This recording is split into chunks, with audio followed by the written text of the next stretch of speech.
સુનીતિ ધ્રુવને એ માં મળી કે એને નેગેટિવ માર્ગે નો જવા દીધો. નહીતર આપણે શું થાય, એક ભાઈ એમ બોલ્યા હોય, ભાઈઓ નોખા થતા હોય, અને એક ભાઈ એમ કે ભાઈ એમ ત્યાં બધો ધંધો કરવો કઠણ, હવે નોખો થા પછી ખબર પડે.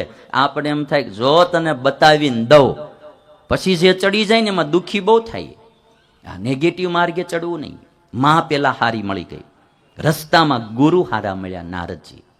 નારદજી કહે છે કે ભાઈ ક્યાં જાશો? તો કે ભગવાન ભજવા. અરે બેટા, આ ઉંમર તારી ભગવાન ભજવાની નથી, રમવાની છે.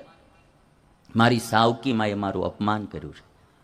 નારદજી કે પણ અપમાન કર્યું તો માએ કર્યું છે ને, તું પાછો વળી જા, ભગવાન ભજવાની તારી ઉંમર નથી.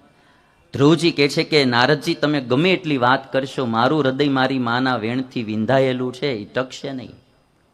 અને નારદજી કહે છે કે તો પછી બેટા, ભગવાન સિવાય તારો કોઈ આધાર નથી, તને હું મંત્ર આપું, તું એનો જપ કરજે, ભગવાન તારું બધું કામ કરશે. ઓમ નમો ભગવતે વાસુદેવાય મંત્ર આપ્યો છે. નારદજી ગયા અને આ બાજુ ધ્રુવજી યમુના નદીને કિનારે આવી ભગવાનનો જપ કરવા લાગ્યા, એક પગે ઊભા ઊભા ઓમ નમો ભગવતે વાસુદેવાય.